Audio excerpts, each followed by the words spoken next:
ఇదివరకు రాష్ట్ర వ్యాప్తంగా ఉమ్మడి రాష్ట్రంలో విభజన కాకముందు ప్రతి నగరంలో కూడా టెర్రరిస్ట్ యాక్టివిటీస్‌ని ఐడెంటిఫై చేయడానికి స్పెషల్ బ్రాంచ్ వాళ్ళు పనిచేసేవాళ్ళు. అట్లాగే విజయవాడ లాంటి నగరంలో ఏదైతే గూండా స్క్వాడ్ ఉందో వాళ్ళు చూసేవాళ్ళు.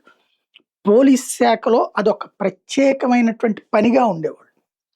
తర్వాతి కాలంలో ఇప్పుడు పోలీస్ డిపార్ట్‌మెంట్ అంతా రాజకీయ అరెస్టులు, రాజకీయ కక్ష సాధింపులకి పనికొస్తున్నది తప్పించి, నిజమైన వాళ్ళ వ్యవహారాలు పట్టించుకోకపోతే ఎట్లుంటుందో, మొన్న అనంతపురంలో దొరికినోడు, కర్నూలులో దొరికినోడు, విజయనగరంలో దొరికినోడు, ఇప్పుడు విజయవాడ వెంచిపేటలో ఆ మధ్యన దొరికితే ఇప్పుడు విచారణ చేస్తున్నారు. 2 తెలుగు రాష్ట్రాలు అతిపెద్ద వైఫల్యం ఏంటయ్యంటే, కేంద్ర దర్యాప్తు సంస్థలు సమాచారం ఇస్తే తప్పించి ఇక్కడ పోలీసులు యాక్షన్ తీసుకోలేని పరిస్థితుల్లో తీవ్రవాద యాక్టివిటీస్‌లో ఉంటున్నారు.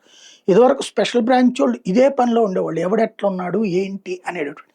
ఇప్పుడు అసలు స్పెషల్ బ్రాంచోళ్ళ పనేంటంటే, ఏ రాజకీయ నాయకుడు ఏం చేస్తున్నాడు, ఈ వ్యవహారాలు తేల్చుకోవడానికి అయ్యింది.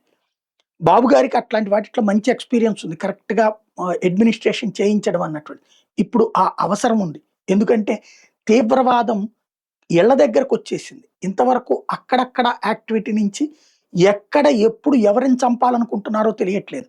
వాళ్ళ మతం కాని వాళ్ళందరూ కాఫీర్లు, అజ్ఞానులు, వాళ్ళు ఈ లోకంలో బ్రతకడానికి వీల్లేదు. వాళ్ళని చంపితే స్వర్గము, 72 మంది కన్యలు, మద్యపు ప్రవాహంలో ఈదులాట లాంటి మాటలు చెప్పిన పెద్దల మాటలకి లొంగిపోయి, చస్తే అపరమైన సుఖాలొస్తాయి, బతికితే ఉపయోగం లేదని వాళ్ళు చస్తూ జనాల్ని చంపుతున్నటువంటి రాక్షసులు తయారయ్యారు. కాబట్టి సీరియస్‌గా దృష్టి సారించాలా, నిఘా వ్యవస్థను పటిష్టం చేసుకోవాల్సిన అవసరం ఉంది ప్రభుత్వానికి.